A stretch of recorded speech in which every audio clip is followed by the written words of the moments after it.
doing this Friday webinars for more than 5 years now, and we have been very successful in having a blend of speakers from within India and outside of our country to speak on contemporary issues.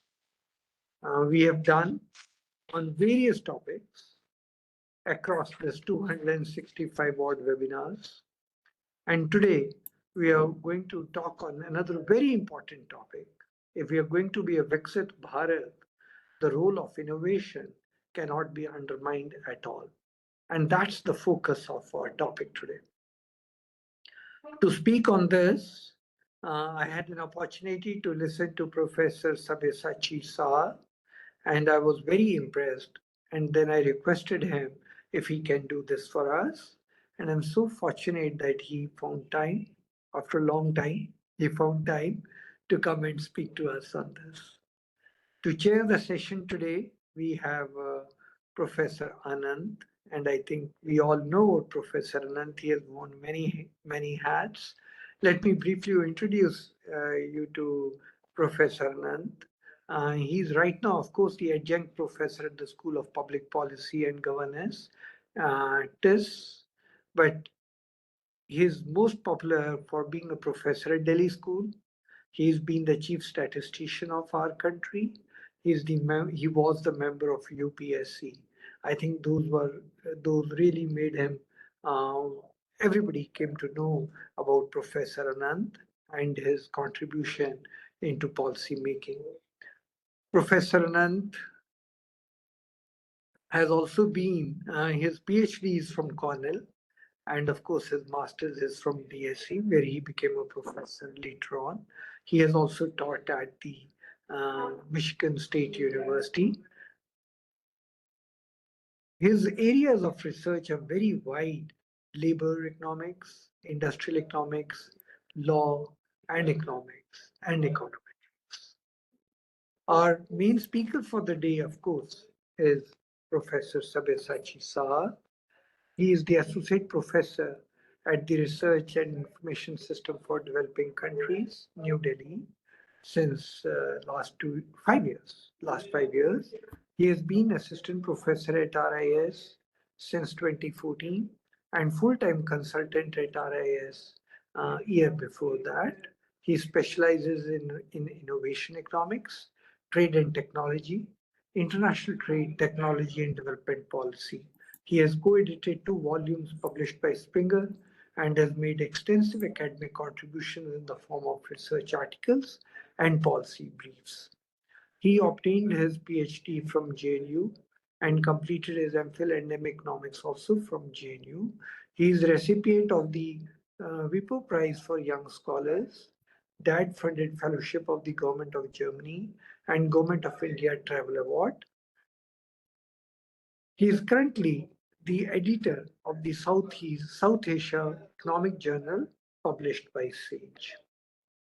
At RIS, he is coordinating lots of activities, but he also coordinates 2 annual Indian Technical and Economic Cooperation Capacity Building courses of the Government of India, attended by officials, scholars, and diplomats from partner developing countries. The discussant for the day is young Professor Swati Mehta. She is from Punjab School of Economics, Guru Nanak Dev University, Amritsar. She was a visiting researcher at Seoul National University, South Korea in 2019. And then she also convenes 4 sessions at the United Nations General Assembly Science Summit in 2022 and 2023. Her research focuses on economics of innovation, innovation systems approach, global value chains, development economics, and manufacturing industries. She has authored 2 books published by Rollage, India, Innovation Systems, Economic Development and Public Policy, and Challenges to Punjab Economy. With this, I hand over the session to Professor Anant to take the proceedings further. Professor Anant. Thank you, Professor Charan. First of all, let me also thank Professor Charan Singh for asking me to be present here. This is a very interesting topic because, as Professor Charan Singh has noted, science, technology, and innovation are essential not just for achieving Viksit Bharat, but have become central issues of concern in the development discussions in virtually all societies, whether they are developed or underdeveloped. So I'm quite interested to hear Professor Saha's presentation. I think what we do is we can take about maybe 40 minutes for the presentation. Professor Charan Singh, is that correct? And That's then perfect. the 30 to discuss 40 minutes. That's perfect. 30 to 40 minutes for the presentation, and then another 10 to 15 minutes maybe to the discussant.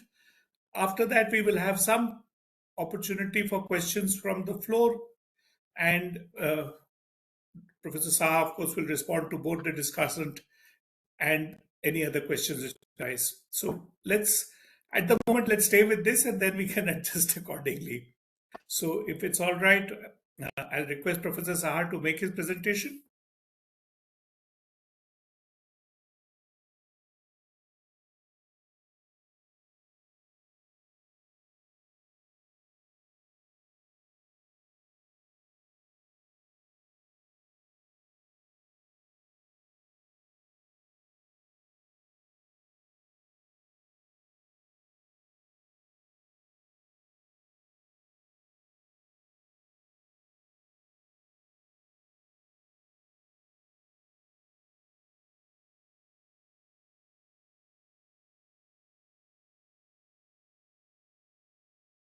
Yeah, this is much better.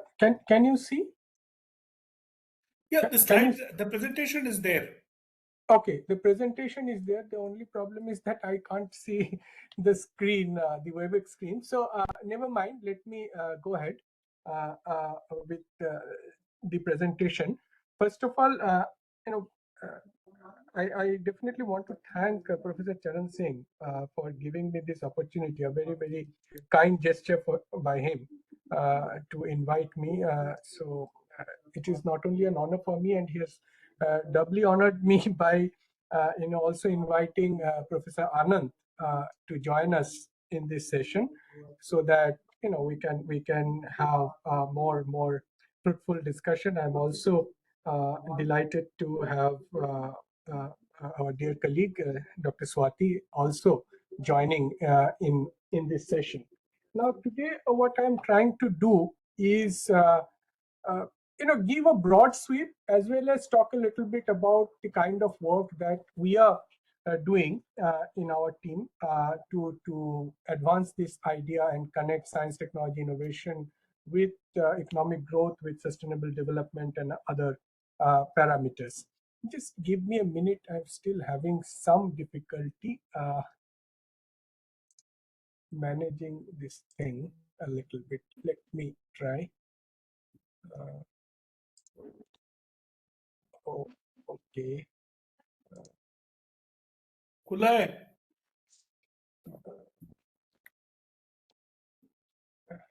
Did it minimize? Yeah. So the broad outline of what I'm going to share with you is the ideas on technology, institutions, and economic growth, innovation systems, the state level innovation possibilities, not only capabilities but possibilities in India. Then the domain of sustainable technologies with some sectoral examples and sectoral insights, and then on sustainable development SDGs and localization strategies, where in the recent past we have tried to bring in some fresh insights and put together new ideas. So on technology, institutions, and economic growth, this is a vast literature. I'll come to it in a while. But to motivate what we are trying to say or suggest today in this discussion and talk is particularly looking at India, the Indian context, and what lies ahead of us when we talk about science, technology, innovation contributing to Viksit Bharat. Now, Viksit Bharat not only needs speed, it's not about speed but velocity. So you need speed as well as direction to achieve Viksit Bharat. And of course, STI can impart speed. And we perhaps need, because the country is large, the issues are complex, and we know the limits to which science and technology might solve our problems. So there is a way to look at the possibilities in terms of technological determinism, but the way we have so far seen technology and its contributions to economic growth and development, as we usually refer to in the parlance of industrial revolution. But when we are talking about sustainable future, it goes a little beyond that, where we bring in various other, I should say, parameters, where you need to advance technology, but at the same time you need deeper transformations that are required, where we are trying to achieve development. When we say economic growth, it is basically rise in per capita incomes, but also the development gaps that we have, and covering those development gaps, and then meeting the sustainability challenges that are in front of us. So these are a complex set of problems. So usually people get distracted by the notions of technological determinism that usually flows in from the policy understandings of the early industrialized countries or the advanced countries, where we do generally believe that technology is a solution to many of the problems. It is, but we need complementary ecosystems and other parameters to adjust to the sustainability idea that we think of, where several other issues of sustainable consumption and production, lifestyles, etc., also come in. And we are also in an era where we do feel certain threats from technology. There are opportunities as well as certain risks, higher risks. So where not only the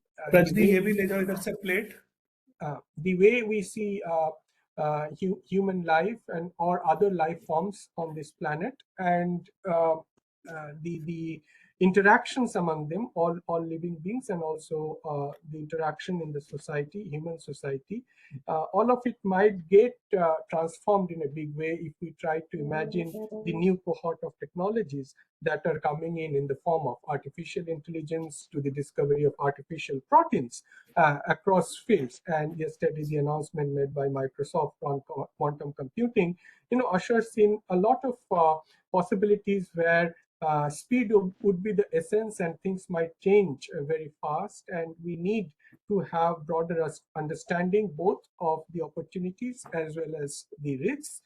Well, the other problem is the perception on the threats, which is more man-made, where conflicts are reality of our days, and even if we want to wish them away, may not. So there is possibilities of conflicts where technology would become a very determining force. So technology is not only a force for the good, but also the way it can be misused in the years to come. And then we have the eventualities. We have just gone through this black swan event of the COVID-19 pandemic. We have these stories. In a way, it is a positive story from India, when we saw our capabilities getting enhanced, the cooperation being bolstered, industrial policy, government support, private sector all coming together. And but the global scenario was quite problematic, where we did see huge problems of access to vaccines. So whenever there is a black swan event of this nature, sudden shock, sudden threat globally, how do we cope to such challenges and our preparedness for that?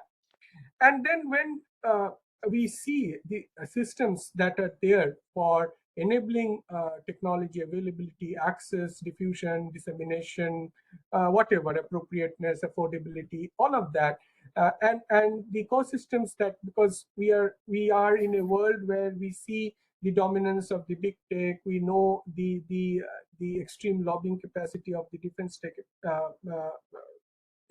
firms of the West and other places. And because primarily government has a big role, the public policies and the public sector has a big role. But nevertheless, the way we see the big tech and the associated industrial ecosystem that is coming up through the dominance of private equity, venture capital, etc., where consumers or citizens are further weakened. So in this entire process, so we need to have a dialogue where we need to bring the dominant forces, the power relations and the power structures that define today's model of technology development and dissemination. It is far beyond the north-south divide that we usually associate in our analysis. It is more sort of an absolute control in certain domains, and where we see consumers coming in or the citizens, larger welfare of citizens coming in. And then, of course, the realities of the post COVID period, when billions are being poured in industrial policies across the world, and where do we see ourselves in that. If we look at what has worked for in terms of the favorable economic recovery that we saw in India after COVID, we see that, of course, public policy had a big role in it. But if we try to, delineate the various parameters of public policy, we would find that technology also had a very prominent role. Demand for technology went up many times. The way we saw public policies being implemented in this country, starting with implementing large-scale development programs, which for accounting purposes, we look at the government final consumption expenditures or the transfers, the DBT transfers, etc. So we know the entire ecosystem, digital ecosystem that has come up to serve the delivery of large-scale development programs in India. Then, of course, when we talk about maintaining macroeconomic stability, fiscal consolidation, etc., the GST platforms, so everything is kind of driven by our own technological capabilities to a large extent, sui generis capabilities when we talk about delivering development at a large scale. The UPI ecosystem, whenever we are talking about banking sector resilience, credit growth, etc., we need to understand the efficacy of the digital ecosystem that has come up in the form of UPI and others. Of course, large spending on infrastructure. This infrastructure is spending that is coming up is going towards developing and building resilient infrastructure in this country, large-scale infrastructure where technology is quite embedded, be it in renewable energy, or even if we talk about the construction or whatever is happening, the kind of the circularity principles and other areas that are being taken care of means a lot for the new age technologies, the demand for new age technologies that are being generated through the capex expenditure that we are seeing, and also the monitoring and platforms, including PM Gati Shakti and others that have come up. All this gives only demonstrates this is not only giving resilient support to the economic growth, but it also creates an environment where technology is being optimally and maximally used in this country. And then going forward, of course, we need other drivers of economic growth, which is basically the private sector and private sector innovations that would become very, very important in the coming days. So the private sector needs to invest and we need to have investments from the private sector in India, as well as the foreign direct investment, the usual capital inflows that we talk about in terms of creating more capacities. But most of it should be driven towards innovation, and so that we go a little beyond the skill premium that we have in this country towards more knowledge-based premium. So this is something where public policies and public policies generally create the mass scale demand for technologies. It helps create the scale effects that is usually required. But if it also enables crowding in of private investment and investment towards R&D in the private sector, where we can, go a little ahead in the innovation ladder, that would be extremely important for economic growth in this country. Now, as I said, I would be a little conservative in our approach towards understanding role of science, technology, innovation for economic growth. It goes a little beyond the usual talk on technology that we hear these days, maybe digital public infrastructure or artificial intelligence, but going back as an economist to whatever the discipline has to offer in terms of insights as we link economic theory and applications with the policy framework that is needed. Of course, the time is short. I may not be able to go into very detail into each of this, but definitely on connecting technology and economic growth as a source of we see technology as a source of technical change, and the wealth of knowledge that we have on one side on the measurement of TFP and other parameters, that is in itself a long debate, but definitely for the emerging economies and comparing that with India, it would require some bit of an effort, because the source of productivity growth can be multifarious, and we need to understand and identify the sources of productivity growth. The market structure plays a very important role that is also becoming extremely important a subject, because we need to understand the role of oligopolies here. Generally, my work relates to innovation and development, where more public good features of knowledge is being looked at, connecting it with the innovation system, which I'll describe in a while. Why we need new thinking on the innovation system approach that we usually find in the literature, and how to improve upon that may be more contextual for a country of India's size and for India's dramatic needs of the future, and of course where we feature in international trade and technology, and how trade numbers look up, because of course we all know about the amount of dependence we have on other countries when it comes to high technology, and if we need to strengthen capacities, how we can strengthen capacities here to be able to go up in the value chain and to be able to export more. Yes, sir. Your screen doesn't seem to be moving. It seems frozen. And I'm Okay. getting requests on my cell phone because you're speaking something too relevant. Yeah, now it's moving. Fantastic. Okay. So I'll keep it this way and then change the slides. Maybe. Thank you. Yeah. Okay. So this is the broad framework. I'll speed up a little bit now, and then of course when we talk about this is old debate on the key hurdles to technology development for developing countries, where the capacities of the governments, private sector, etc., are taken into account, how IPR regimes have affected flow of technology and capability building. And then when we talk about technology policies, the focus is not very much as to how we see the country coping up with the challenges, but how firms produce and innovate. So that is very, very important.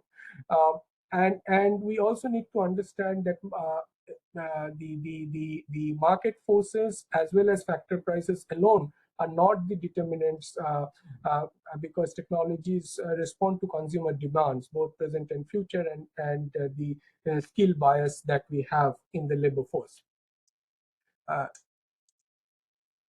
The other question that we have at this point is, do we learn, do we innovate, or buy? For a long time, India, the story of technological catch-up for India was to a lot on reverse engineering and learning, etc. But we know from studies by Sanjay Lal and others that learning itself is not costless, but India has come a long way at this point, where availability of capital has gone up. And that also creates a policy choice for us, that in specific domains, do we go for reinventing the wheels every time, or we just devise means to get the technologies from the international technology shelf, as we usually say.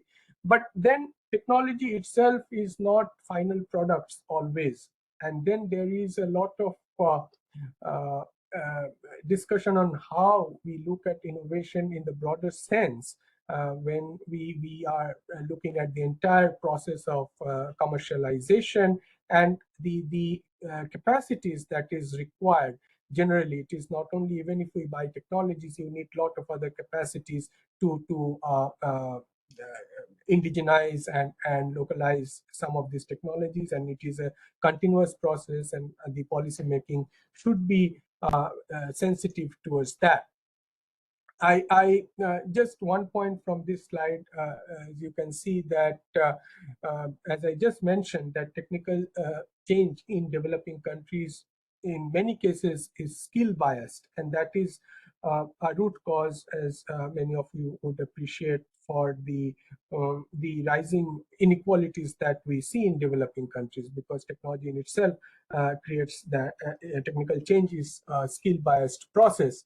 But we also see the market size effects in developing countries, and perhaps that is a very strong phenomena for countries like China and others, where increasing returns at the level of the industry played a crucial role in it is not only technology but also the scale of economies that matter for countries like China, as in their phase of development. Of course, China now is innovation powerhouse, the way it has evolved. I'll just skip these slides because it describes the various parameters that determine firm level innovation, that is fundamental when we talk about economic growth, because it is through industrialization, through innovation, and through farm level innovations, perhaps we would be able to generate the innovations that are required. And there are the various kinds of skills and policies, trade and industrial strategies that are being pursued. Eventually, you need to bring down the cost of the factors of production as well. It is not only transplanting technologies, but how do you reduce the cost of various factors of production. And the various other activities that needs attention when we are talking about innovation is about production engineering, quality control, and others. So these are very, very, as I should say, very different kinds of capabilities that we need to focus on. As I'm saying, that it is not only R&D per se, but how it is translated in the industry, how the commercialization process happens, and at various levels, what are the other capabilities that are needed.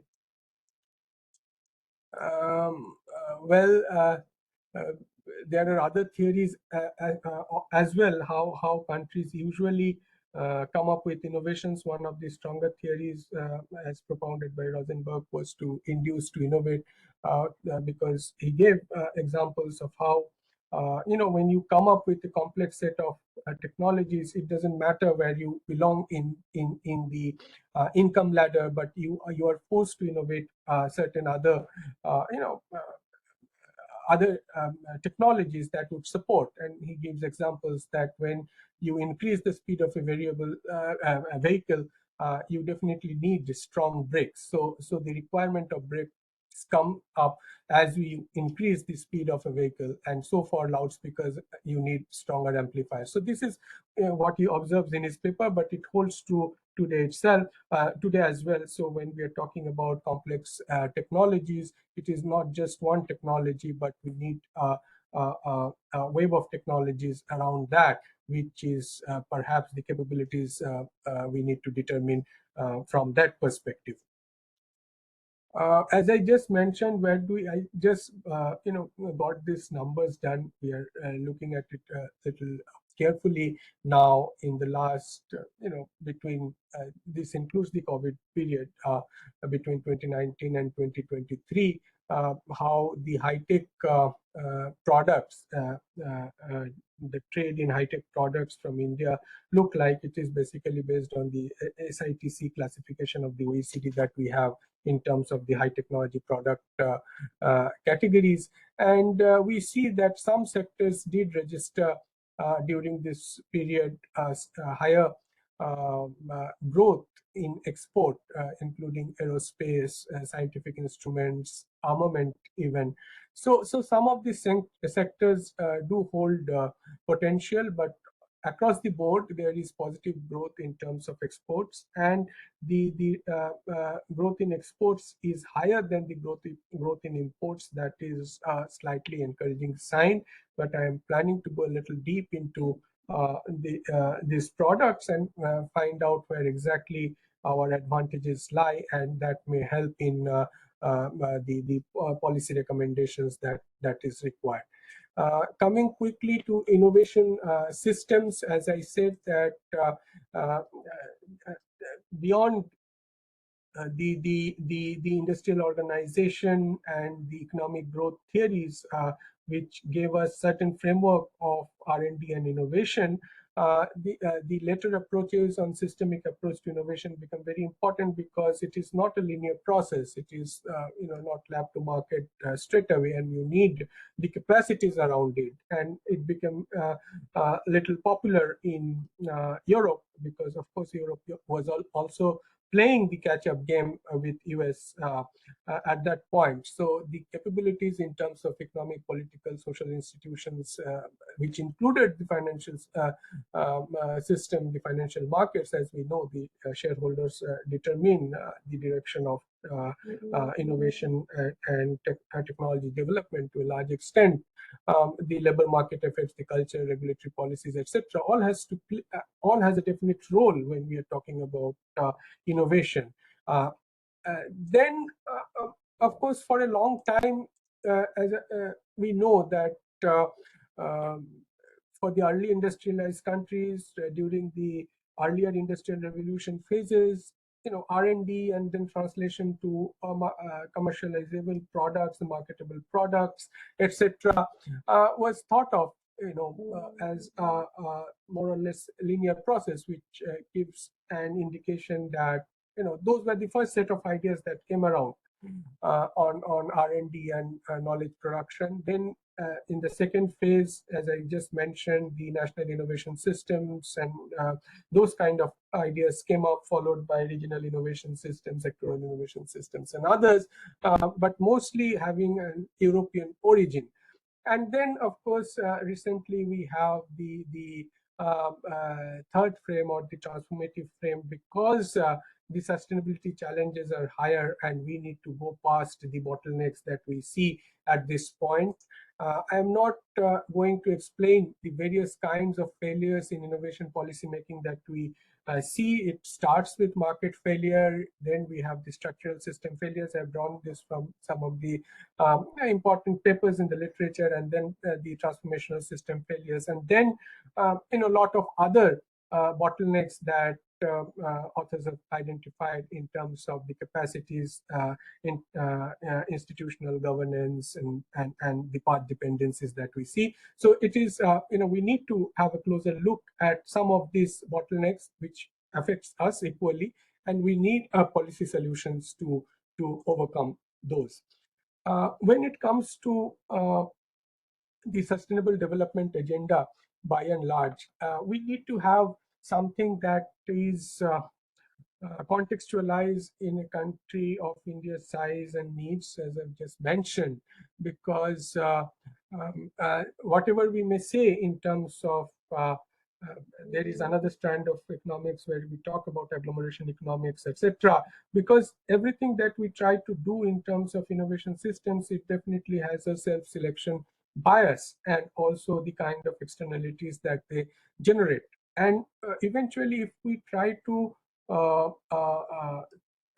translocate such ideas, such framework of innovation system and policy in country of our size and various heterogeneous capabilities, it would only lead to higher inequalities among the regions because of the self-selection biases that we have. And at the same time, the challenges, because today's development and sustainability challenges are very interlinked. These are very grand challenges. Everybody understands this, and the pre-existing innovation systems that we have in place are not capable of addressing the grand challenges that we have. Some countries like Japan, etc., were slightly ahead of time, even before perhaps they could imagine how artificial intelligence would kind of transform the speed and scale of R&D. I'm not going into other effects of artificial intelligence, but AI, etc., is also going to speed up R&D at various levels. So they thought of a very complex ways of bringing the technological layer of the society and the human layer of the society and embed them in a way which they said society, it is not industrial revolution 5.0, but society 5.0. We can definitely bring in some lessons from such complex, because it's a complex thinking that has gone into such an architecture, but not all of it would be relevant for us. That is for sure, and we need deeper research to go past these generalizations that we see in other models. Similarly, for EU, they came up with something called the smart specialization kind of policies, where, of course, within European Union or Europe at large, Eastern Europe, if you see, all regions are not equally developed. So they needed to have some regional development policy and innovation policy clubbed together, married together. So they came up with something called smart specialization, which has also some merits in it, but we can build definitely on those. And just skip this. This is the broad set of new literature that has that has come up, but definitely this is not addressing the kind of developing country context that we are having at this point, and rising inequalities and regional disparities. I'll just give some insights on the state level innovation capacities. Of course, one may have different ways of looking at it, both input and output variables in terms of the institutions, manpower, skill manpower, etc., etc. But we tried to think a little different because we got access to a new database that the DST has produced on state level innovation landscape, though they don't give unit level, firm level data, but some aggregate figures of almost 10,000 firms across several states. We have chosen those states which are having population above 30 million. And this is fairly recent because the survey period was between February 21 and 22. And this gives us some indication if we look at the variables. I just selected some variables that made sense to me in terms of giving a picture of how a state level innovation capabilities lie. Of course, I tried to corroborate with the share of manufacturing in the state level manufacturing value added, and it largely, of course, goes by what we know in terms of state level capacities in manufacturing, and then see where do they stand on farm level innovation. This is as we usually see in terms of the inputs, farm level R&D staff, farm level people who are professionally qualified. But there were other indicators. Of course, the definition of innovation was quite broad in terms of what kind of practical innovations that these firms could bring in terms of products, processes, new elements in their business practices and others, but also how they really went beyond their own firms to collaborate with other firms. I definitely feel that such collaborations happen through the services that we procure from other service providers, but if they are knowledge service providers, it makes a sense in terms of looking at the collaboration that we see. But definitely there is scope that we see from the highly endowed states. They are having good possibilities of collaboration. They are doing it. That is coming out. Farm level collaboration is happening in India, which gives us a sense that there is possibility of strengthening farm level ecosystem for knowledge generation in India. So this is slightly beyond what we have in terms of institutional capacities. We can look at definitely other parameters of higher education institutions, local availability, because skills is a very important subject, because we know the attractiveness of a location would also determine a state performing well.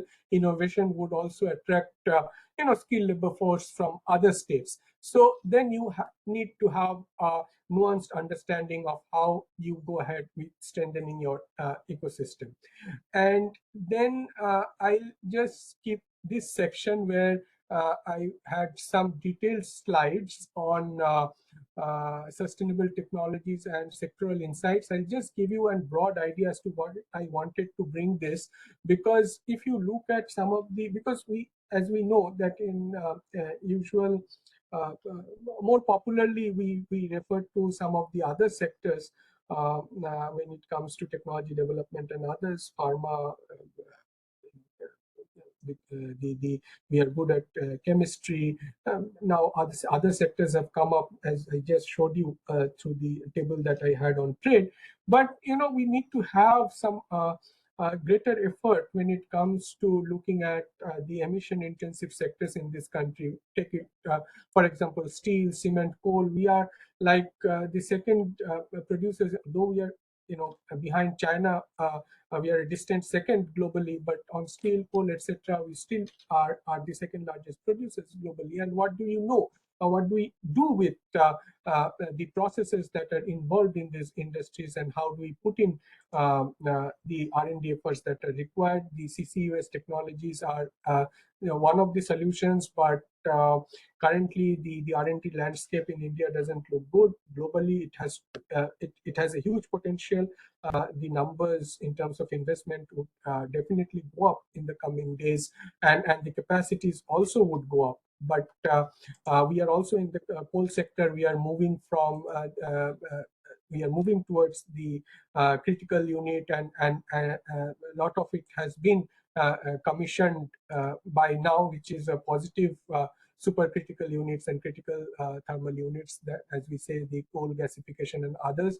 But as I would show you that there are various other processes within coal that needs R&D push, which is we need to cater to some of these industries that are emission intensive.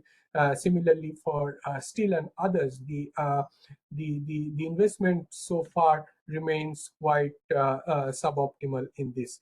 And the last set of slides that I have, I know I'm overshooting time a little bit, another 5 minutes from my side, is something that we have done at RIS, is to have a closer look at the SDGs and their relation with availability of technologies in India. It was a larger global project which we're part of. It had a mandate from G20 as well as the UN, etc. We almost had a 3-year project looking at various dimensions of SDGs and their technology needs, and what could be the way in which we can use technologies at a very large scale. And this, in the screen that I have in front of me, you can see we have listed the very large scale development programs of the government and the kind of technologies that they employ or deploy. This is a new approach, I would say, to the innovation ecosystem that has come up in India. We are moving beyond these science-based ministries, and we are bringing the entire whole of government approach, where the line ministries become very important, because they create the necessary demand. When we always say demand side policies of demand side innovation policies, they create the necessary demand for technologies, and this is the mapping that we have done for several welfare schemes. But if we have to generalize it, how do we do that? how does this ecosystem come in? So where we have the SMT ministries as well as the other line ministries, you have the scientific establishment and as well as the private sector. So we tried to, form, because after looking at carefully at several of the welfare programs, we tried to generalize it in the form of a new ecosystem where both the STI as well as the non-STI departments of the government along with the private sector can come in towards enabling technologies for large-scale welfare programs and then delivering at scale. This has also been we are trying to take this idea to the right stakeholders, as well as this has also been uploaded on the project website of the UNDISA, where other countries that can also look at how this kind of ecosystem and integrated ecosystem comes up when we talk about large-scale welfare delivery in this country. And then the concluding observations from my side would be the importance of localizing innovation systems, because then you have the development needs in front of you. You have the sustainability needs in front of you. In the coming days, it is not a one-size-fits approach that will work. You need different levels of farm level capabilities on innovation, but at the same time, you need the society and the other institutions and governance institutions to also come up to respond to the challenges that we have. Then you need to appreciate the problems at hand. We have the capacities for that. And then how do we enable the technology ecosystem to develop, to deliver on the challenges that we have, the local level solutions that are needed. And that's why, if we think of, we need to identify the unmet local needs. We need to identify whether we have the statistical capacities. You have the SDG gaps at the local level, and this same information, whether it is available with the local governance institutions to be able to identify the urgent challenges that are there. So what are the unmet local needs? We have broad-based industrial policies. The recent set of industrial policies on PLI, etc., have already been designed, and the architecture has come up. But can we think of more granular on development, taking care of the development and the exact sustainability, sustainable developments needs that we have? So can we have industrial policies for science, technology, innovation for SDGs? And then how do we enable local agencies and individuals for scaling up technology adoption and bringing in the regional embeddedness that is required? And definitely connecting the complementarities. For example, let me just give you an example. When we try to think of any laboratory or a university, it can be national or state, but it is located somewhere. So it naturally gives it a regional embeddedness. But that same institution may not be catering to the immediate needs of the region or the state or a particular district where it belongs, because the funding is routed through this, the central government. So it all depends on the project funding that comes from the center, and the local needs gets ignored by and large. So the local, even the industry ecosystem that needs to come up with SMEs, etc., doesn't always necessarily happen.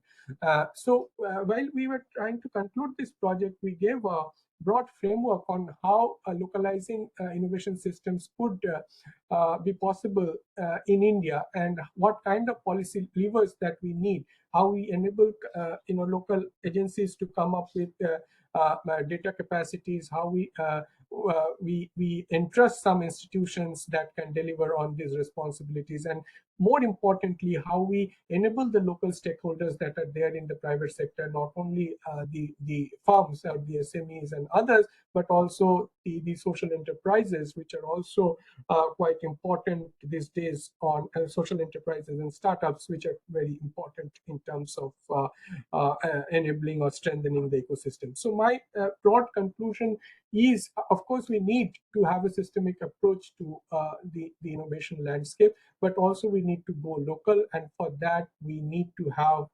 architecture that can serve well. So I conclude here, and I look forward to the rest of the session.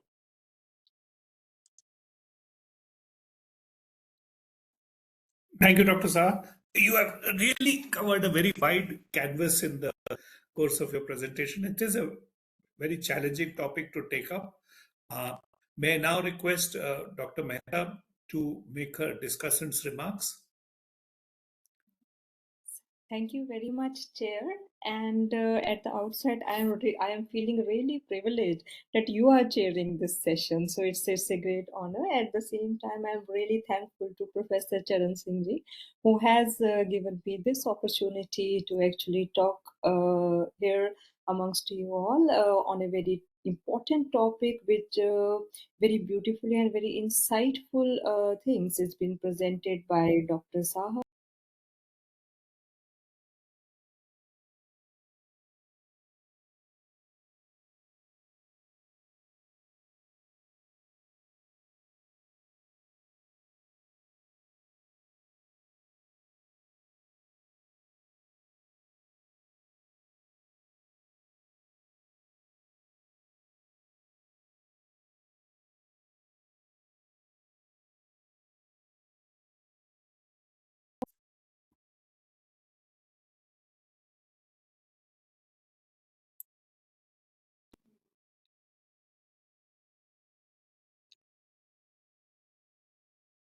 Oh, I'm sorry. I think I should be just continuing like this.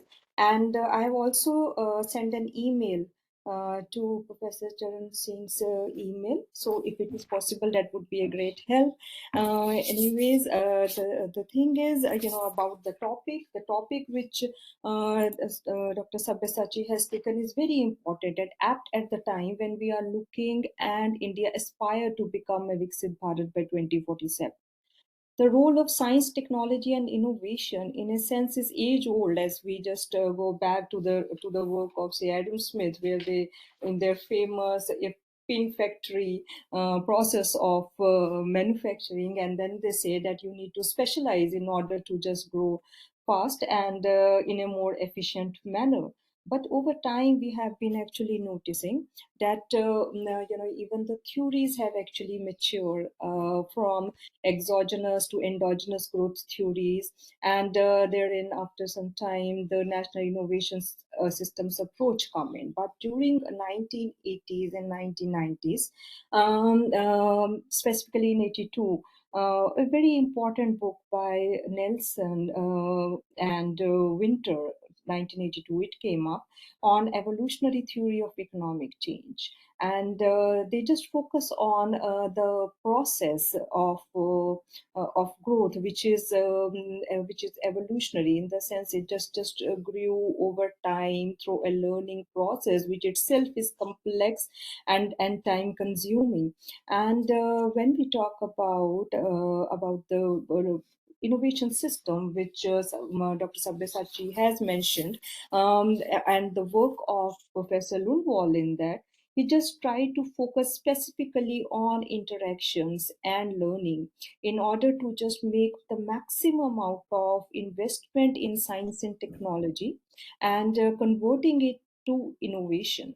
And in this context, it is important that how capabilities are built through science and technologies, through investment. So when we talk about, say investment in the sense R&D, making the researchers which are there per million population, and the output is patents. So I just want to show the graphs, but it's not possible right now. So we are actually, we notice that there is a lag which wherein India actually lags.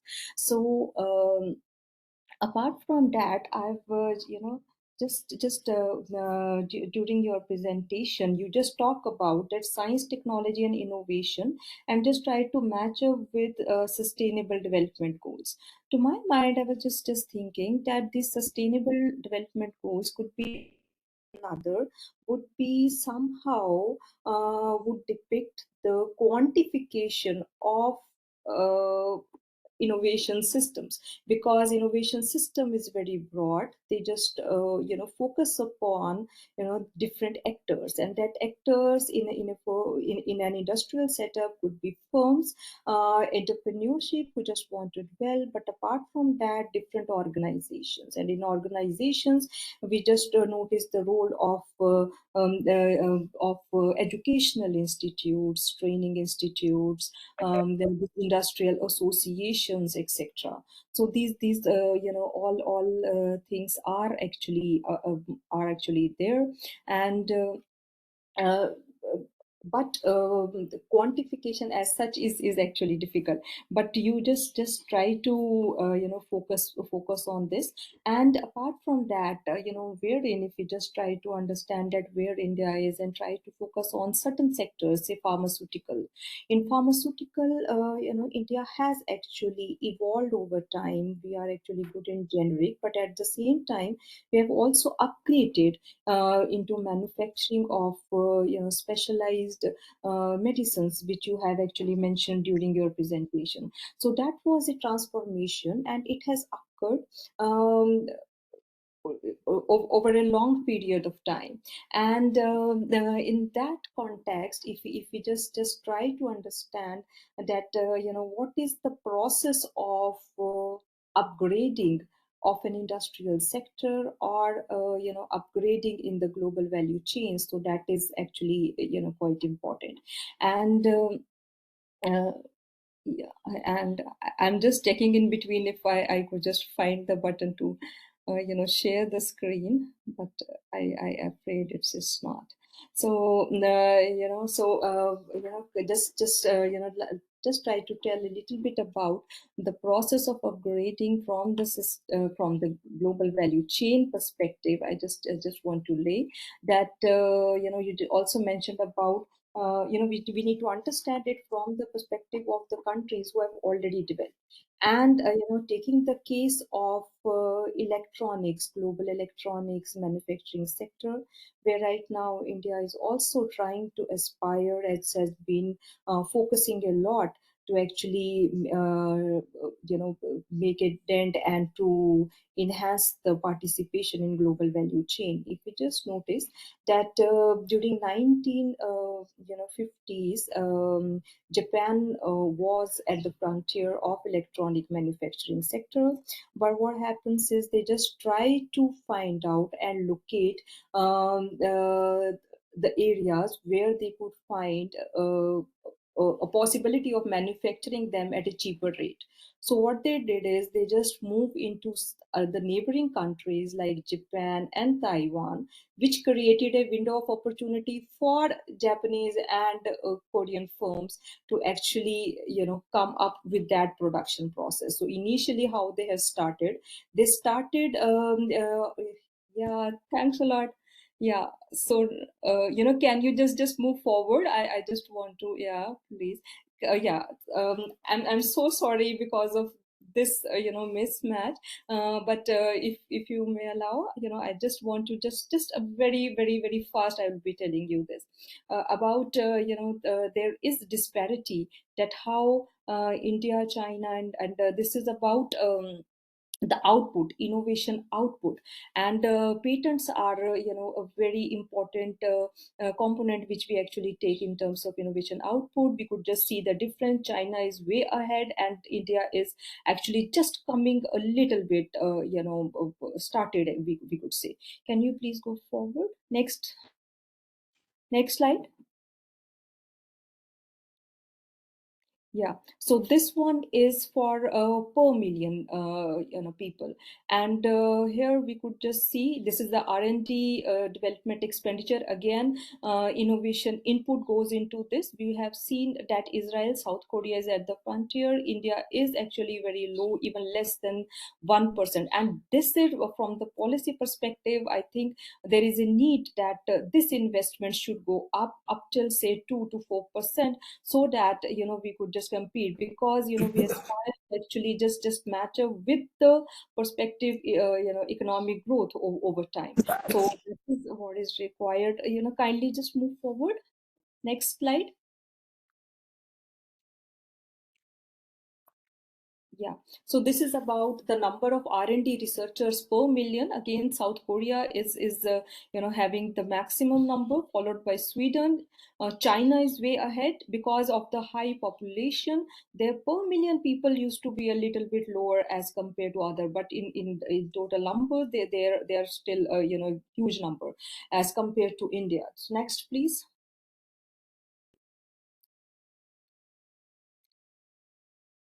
Yeah.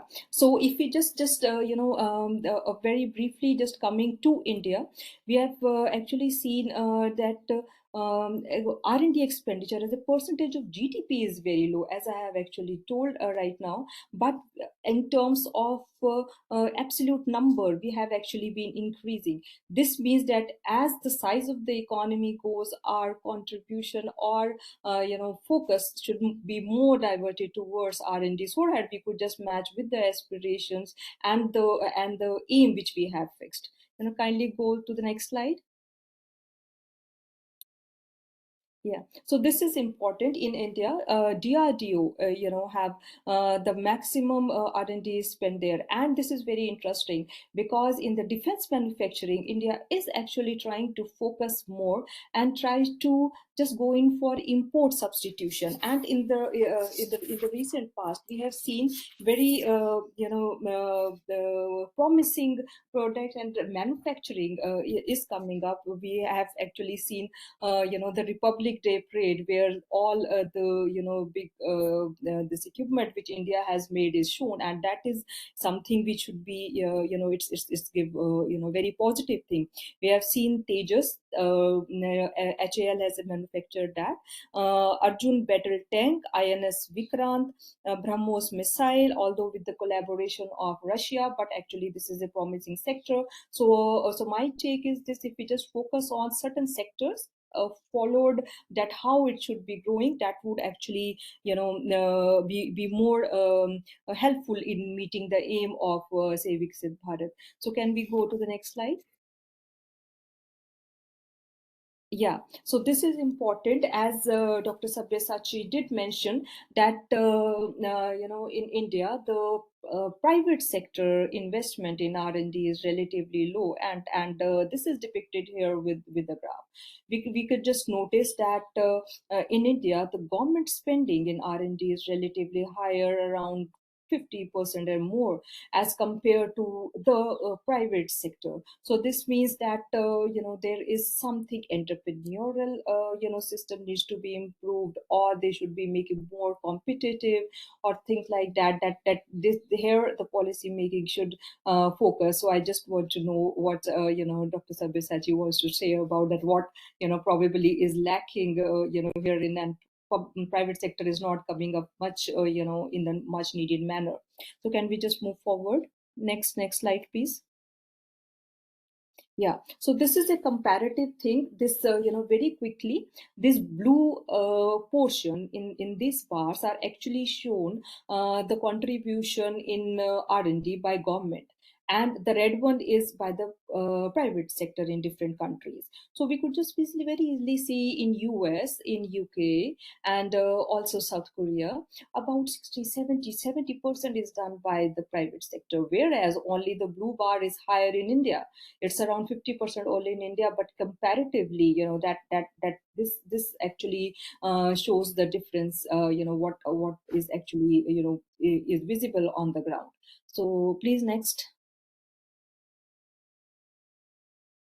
slide. Yeah. So, you did mention about pharmaceuticals. So I just really, very quickly found this for drug and pharmaceutical R&D expenditure in India is relatively high. It's maximum R&D by the private sector is concentrated, we could say, in drugs and pharmaceutical and information technology. And this orange bar for the defense manufacturing, it's for the public sector. So actually this actually is the difference. So only there are few sectors, three: transportation, IT, and drugs. But apart from that, only we are relying more on public spending in R&D, and the private sector is non-existent. So next, please. Yeah, next please, because I've already talked. Yeah, next. Yeah, so this is the one I was actually referring to. So actually, I was when you were presenting, and the topic which I have got, it is actually very important to understand that how upgrading happens, how science and technology could be transformed into something which would just make that industrial sector to get a bigger pie in the overall share of value added. So in this is an hypothesis which is actually being tested, and this is a paper of mine which was published in 22, and it is a process of upgrading within global value chain. And we all know that now the production function has fragmented, and fragmented in the sense that only the cheap labor determined processes are just moving to those countries where there are large supply of labor, etc. So if we just because during the presentation Dr. Sabyasachi did mention about Japanese growth story, and here I was just about to start about Japan. And what happens is in the electronic sector, initially Japanese were good at the manufacturing of electronics. Then what they found is they thought that we should be actually try to make that this electronics relatively cheaper. So what they found is they just moved to Korea and try to just move the assembly processes there. So this only the assembly processes in the stage one, it created an opportunity for the Korean firms to enter into the GVC. And then what happens is when this knockdown products were coming in, they started learning that how these products are made, and they just try to imitate and do reverse engineering. And what happens is slowly and steadily they started learning that processes and started manufacturing that. And over time, what happens is in the third and the fourth stage, I'm not discussing on the paucity of time, backward and linkages here. So what happens is they just started upgrading, and that upgrading only happens when they keep on making their innovation system stronger. So that stronger actually means that one firm, whatever they are learning, the other firm who are into their vicinity, they come across that knowledge in the various formal and informal ways, and that led to the knowledge spillovers to the other firms, and the whole cluster started evolving. So when we are actually looking at the aspiration of India and to upgrade into certain sectors, we should be just identifying them in a manner that there should be some growth of the sectors and upgrading of the sector to the high value added products over time, although it will take time. As you did mention about the electronic sector, yes, of course government is coming up with PLI schemes and other schemes. The government is actually opening various semiconductor lab, and that is very important, because even in electronics these are short cycle technologies. There are more and more opportunities for the new innovations to be done, new things to become up. And if India could reap in the opportunity at that sector, with that would be very important. Apart from that, Dr. Sabyasachi also mentioned about renewable energy sector and green technology. So I also try to look from this particular perspective and try to see that if India could take an opportunity and try to enter into that sector and try to later on upgrade it, that is very important. So when I'm just talking about upgrading, so can we just move to the next slide, please? Next slide, please. Yeah. So if we just talk about upgrading this, this cluster upgrading system, this is again a paper of mine. Here I have just tried to understand the Jalandhar sports good industry, and try to explain how this technological upgradation happens within a sector. Here, comes up the innovation system approach, which Dr. Sabyasachi did mention, and the process of learning. So learning, as you also mentioned about localizing the innovation system, yes, because the firms, they just try to learn and adapt in the locality where they are actually situated, and they have to actually follow and to comply with the different rules, which no not only subscribe to that particular locality, but also to the state, nation, and the broader regional value chains, which wherein they are the part. So apart from that, there should be the process of interlinkages, which you also mentioned about, the public policy. There should be a very close communication, we could say, an interlinkage between the actors who are in the ground, the manufacturers, the firms, and the institutions, the policy makers, which is actually required. And I also focus upon the other sector, which is the human development sector, the skill sector. Government is has come up with the Skill India movement, and other programs for that. So I think the bigger blocks are in place, but it should be integrated, and they should be make just move forward in a much faster manner. So next slide, please. Next. I'll be skipping this. The next one. Yeah. So, this is the concluding thing which I just want to say about. I think for the Viksit Bharat thing, innovation is the way out. We have to, try to innovate, upgrade our different sector, but needs to identify, even in the present budget, we could just see that the focus has shifted to shipbuilding sectors, apart from electronic, toy manufacturing, and other sector which we have been talking about. So in that case, either we should be just leapfrog, or just create a detour, or just follow the path which with the frontier countries has made. That needs to be only dependent upon that how stronger our innovation system is. So in this context, I just just conclude, and try to again thank you all for giving me this opportunities, and my apologies for the earlier time consumption thing which happened. And with this, I thank and conclude my remarks. Thank you very much. Okay. Thank you, Dr. Mehta. This was a very nice discussion. You summarized many of the points which Dr. Carr had made in his talk, and raised a number of interesting issues as well.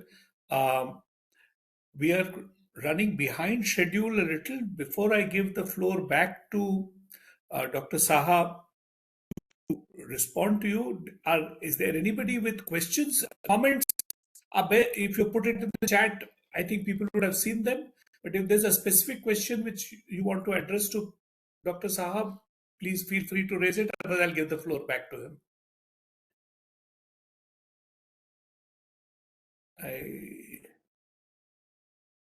Or maybe Dr. Saha, you could. Much of what Dr. Mehta has said is essentially supplementing what you said, but a few places she did raise queries which you may want to elaborate on. So go ahead.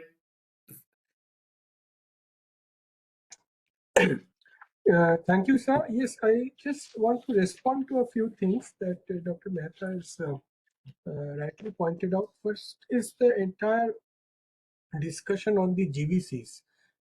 I believe currently, after the much of it that we have seen, the way GVCs have come up in the last couple of decades is because of favorable trade policies by many countries. Now, in a difficult tariff regime that we are saying, and the push towards domestic manufacturing and investments on industrial policies, the nature of GVCs might change the way we usually perceive. And because it is no longer the static comparative advantage, it is no longer the dynamic comparative advantage, it is no longer locational advantage. So much of all the theories that we have followed in terms of conceptualizing GVCs, because by and large, again, the GVCs were concentrated only in a few sectors, and it may not explain the industrialization pathways that countries might adopt in the long run from a developing country perspective. But still, the way we have perceived it might change in the coming days.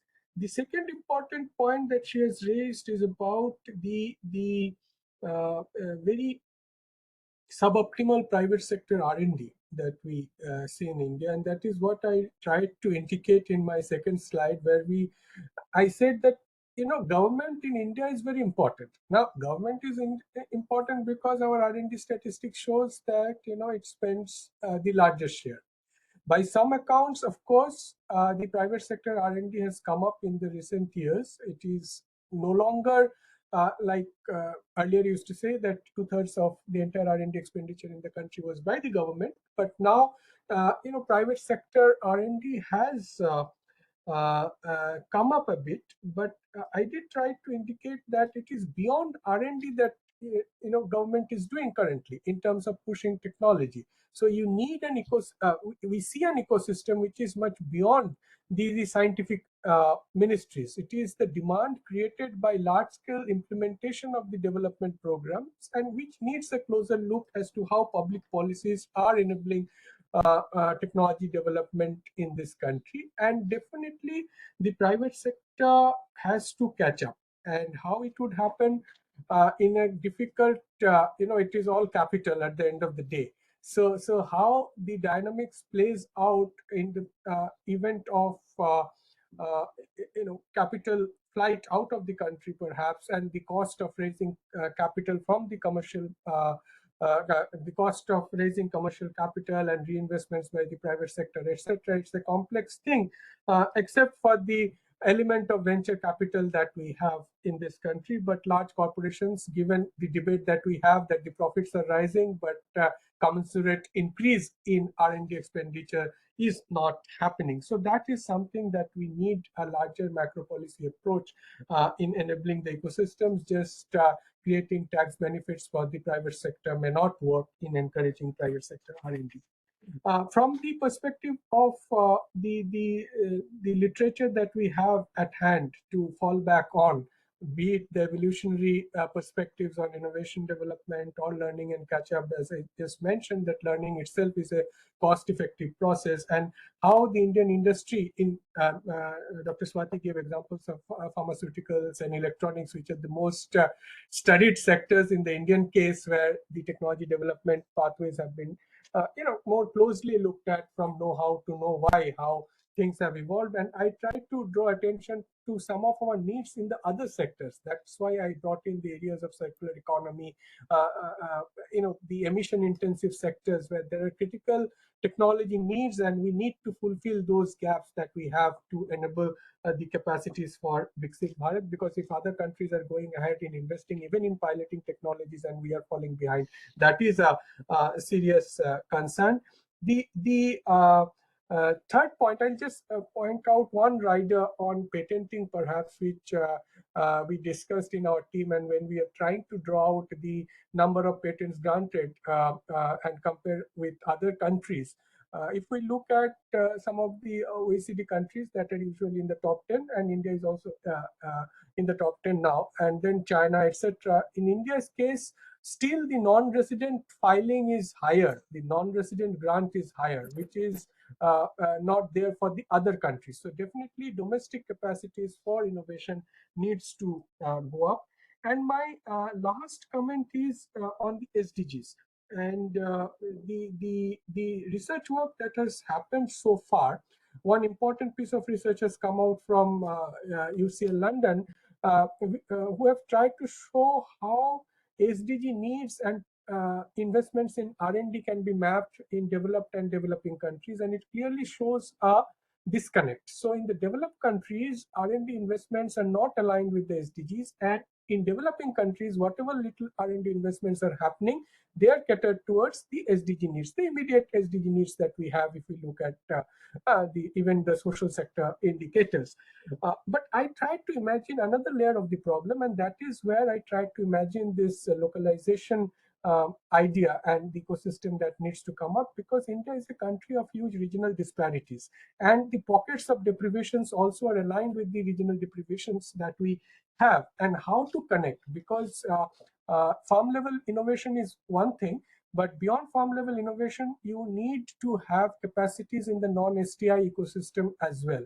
So the localization architecture that needs to come up is to, supposedly should bring in both the STI and the non-STI institutions. And the example that I gave, the funding that flows in for research needs to be attuned to the needs of the SDGs. I think that's how, this is the immediate challenges from the systemic perspective that we see, but systems, of course, include the larger macro policy space that we have. We can go on and discuss sector-specific problems, but we may not have the time at this point to go into the details. So this much from my side. Thank you, Dr. Saha. This has been a very exciting presentation and discussion. But I must compliment Dr. Saha for giving a very broad overview of the various facets relating to science and technology and innovation. And you pretty much covered everything. I would the one area in which I may have suggestion in case you do this again. There's something very interesting happening now, which is analogous to the GVC. There is a growing trend of R&D also having a value chain of its own. The rise of the global capability centers with foreign sources doing R&D in a third country, but the patent rights being transferred to the sponsoring country. So India is actually playing a major role in this, with a number of major global players doing a lot of R&D within India, but the output from that R&D doesn't show up in Indian statistics, but would rather show up in the host country from where the originating company arises. This uses up the enormous scientific talent that we have, but how does it feed into our own domestic growth potential and so on is yet to be understood. So I would have liked you to comment on that, but maybe at a later time you could do this. I really enjoyed listening to this. We are almost out of time now because the session was supposed to end at 5. So I'm going to give the floor back to Professor Charan Singh. Thank you so much, both of you. I think three of you actually brought in so much richness to the discussion. Professor Sabyasachi, I'm really thankful to you for accepting it, and I see the depth with which you have presented today. And we brought in Professor Swati basically because we knew she has done some work and it reflected on the discussant's note, and that was also very enriching. As ever, as always, Professor Anant has worked so much in these areas, and the capacity of a professor and chief statistician, he brings his own richness. So I want to thank each one of you for enriching this discussion. I thought it was very, very important. My take on this is that if you are entering Viksit Bharat, you will have to really go big on innovation. And the pattern with which we are going, of course, you have identified the sectors. I think there are potential sectors which we need to look into. Professor Swati's presentation on expenditure, especially on pharma, and I think that was quite high. But I think on other sectors, we need to really, really have it more. How the process is going to work, I think between both of you, you explained it well. Professor Anant has also given you some ideas. But I think at the end of the day, for Viksit Bharat, we will have to go extensively into innovation. Many times I've been wondering whether patents are the right indicator, because many firms in India may not be doing patenting. And what is the role of the private sector? Should it still be DRDO and all those, or should we go beyond them? I think you are right, Professor Sabyasachi. Private sector has to rise to the occasion. So I want to thank each one of you. I want to thank the participants. There were lots of people today here. And thank you very much for being here and enriching our participation and discussion. Uh, we'll have this, and I think this is a very pedagogic presentation. We will have this on our website tomorrow by noon. Next week, EGROW is in a dilemma. Should we go for a standard earmarked study on fiscal deficits and inflation, or should we do a panel discussion on the changing global economy with the tariff war, which is already set out? And should we have an economist, a diplomat, and an army general to talk about the changing global economy? So I'm not very sure, so I'm not in a position to make an announcement now. But obviously, next Friday, we will again be meeting, and it will be one of the two topics where, and the third one, of course, we were grappling was what happens to SDGs now with the changing global environment. So we'll make an announcement by tomorrow morning after we have deliberated. To my mind, the changing global economy is the most relevant now because with the tariff war, which seems to have started, we do not know where it's going to end. So we will let you know by tomorrow. In the meantime, have a great weekend. We look forward to hosting you again sometimes on a Friday next week. Thank you very much, Professor Anant, Professor Sabyasachi, and Professor Swati. Thank you very much. And all the participants. Thank you. Thank you.